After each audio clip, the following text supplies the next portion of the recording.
Yo, what's up guys, and welcome back to the channel for another war video. In this war, we are up against 1. They are currently ranked 1 in Platinum 1, and we are ranked 2 in Platinum 1, so this war is ultra important. We're coming off a win against a really tough alliance, and yeah, this war is not going to be any easier. So in this war, I'm taking the Fatman Synergy team, going down Path 7 again, and I got some interesting fights.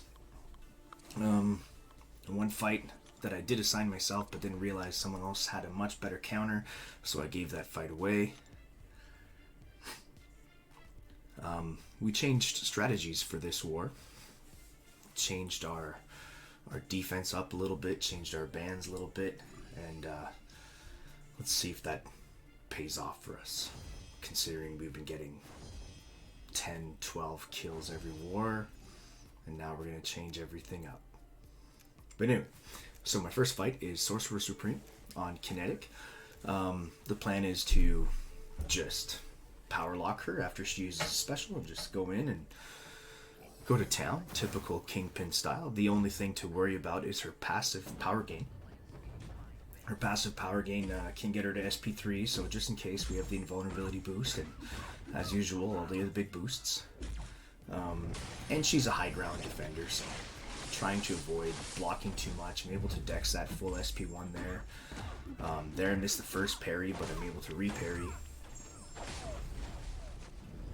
And unlike some other YouTubers out there that are playing in some alliances that claim when they play badly it's lag spikes, you see lag spikes in these videos, so you'll see if my game is lagging or not, and if I get hit, if it's because of lag or whatnot. But anyway, so far this fight's going pretty good, but she's at SP2 now. I'm trying to bait it, and finally she throws it, and we're just gonna punish her here. Nice little intercept there, little SP1, and now here try to avoid this SP1. Hopefully the degen takes her down, and it doesn't. I have to take a little bit of block damage, but first fight down. Next fight is Storm Pyramid X. So it's kind of funny that in the first 2 fights, it's 2 of my favorite champions to use, and I get to beat up on my own champions. So this Storm Pyramid X, you don't like her getting to SP2, and especially on this node, she's going to be gaining prowess quite a bit. But as long as she's happy to throw SP1, I'm very comfortable dexing the SP1. So I'm just trying to keep her at 1 bar of power, and then from there bait the special. And once she's power locked, just, you know, hit a full combo, SP1. And as you can see, like, luckily she's just, every time she has a bar of power, she's just launching her specials, so I don't have to worry about any degen damage. And everything is going really well in this fight. I think we're going to finish her off right here. There we go. Next fight I was a little nervous about. There's a little bit of chatter about should we use a Wags pre-fight. Here I have the full Trinity, so I don't have to worry about hazard shift affecting Kingpin whatsoever. Just rechecking my invulnerability boost here.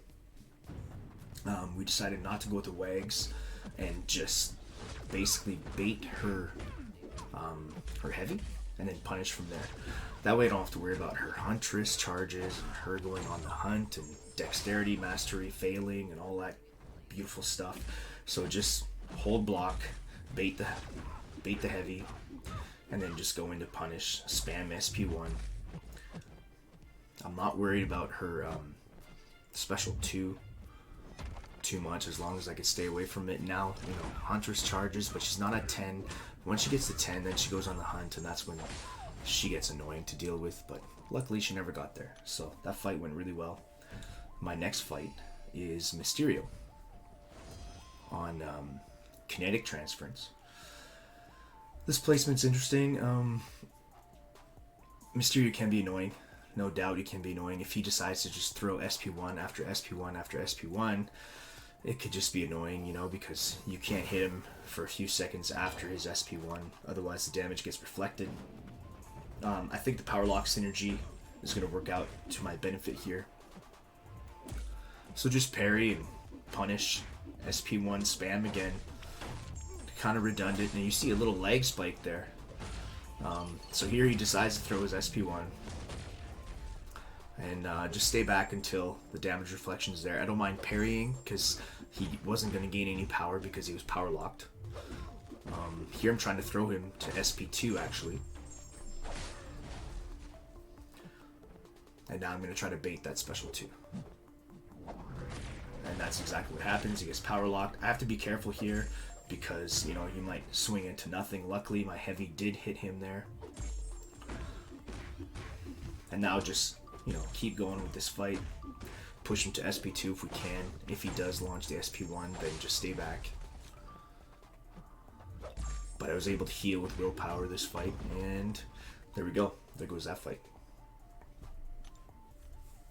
This next fight is Purgatory.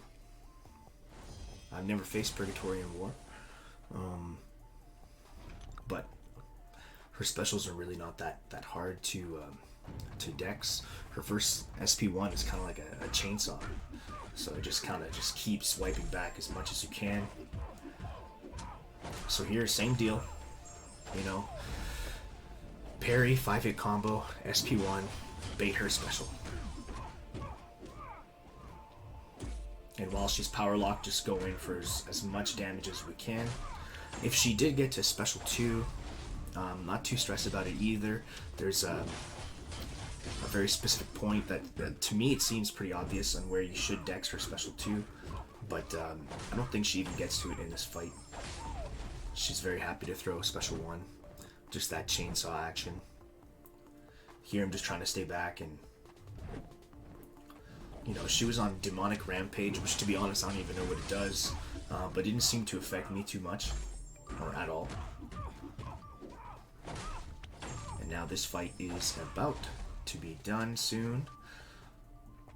I think I just go in and finish her here, not caring about the extra power. And there she goes. And I was supposed to do a Kingpin fight on the next node, but I told my buddy Kalis to do it. He had Dr. Doom, he was fully boosted, he had Wags, so I said, dude, you go do that fight, please. It would be way easier for him to do that. Now I have a Hulkbuster on Rage. I did this fight earlier in the season, however I didn't have the full Kingpin Trinity, and I think having Sinister on my team, which is going to power lock him, works against me in this fight. And my concern is that I'm going to push him to 5 Fury and make him go unblockable. And it's going to happen in this fight. So in this fight, all you want to do is parry, 5-hit combo, bait that special 1. As you can see, I'm experiencing a little bit of lag. It is what it is, I'm dealing with it. I've already pushed him to 1 Fury. But it's not too bad. Now he has 2 with still 65% health left, so that's kind of scary. But I still got to keep going with my combos and my SP1.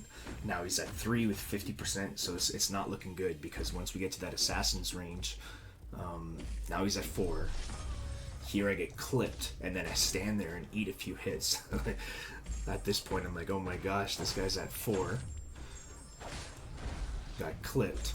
And of course, this is the only fight I didn't use an invulnerability boost. I hadn't been hit once this war, and I wanted to conserve my invulnerability boost, so I go with an SP1 boost. And of course I get hit a few times. And now he's unblockable. And this is where the power lock synergy kind of screws me over, because, you know, you could shove him to a special, and you use that special, punish it, push him up to another special. But you'll see here, I push him to a special, he's going to launch special 1. He's going to get power locked, and then he's not going to have any power, and he's not going to gain any power. So I really had to tiptoe around here too, and I'm about to eat another combo here right at the end of the fight. So here I'm just like trying to stay back and hope for a solid intercept, try to hit into his block. Maybe if I can hit into his block enough, he can get to a bar of power. There I screw up, get hit, almost die, and then luckily I'm able to finish him off. Whew. So that was a little scary, but that was it for my war. We lost this war. They played unbelievable. They went 50-0 in Battle Group 2. They only have 4 deaths total. Quite astonishing, really, for an alliance that's in Platinum 1. But they are pushing Masters. However, but like I keep an eye on all the on all the scores that all the Masters alliances are doing, and like even at the top, the number one ranked alliance had 17 deaths in a loss. So these guys are doing something really good, and that's where I'm going to leave that. But no, they played really well. They outplayed us. 8 deaths. We can't really be mad with that. We did okay. We can do better, but now I think the only way we can get Masters is 100% to win all 3 remaining wars decisively, and hope that a few key matchups lose their war. So anyway, hope you enjoyed this war, and I'm still undefeated. We're still doing okay. Let's see how far this drops us down in the rankings, and we'll see you in the next war video. Thank you very much. Don't forget to like and subscribe. Thank you.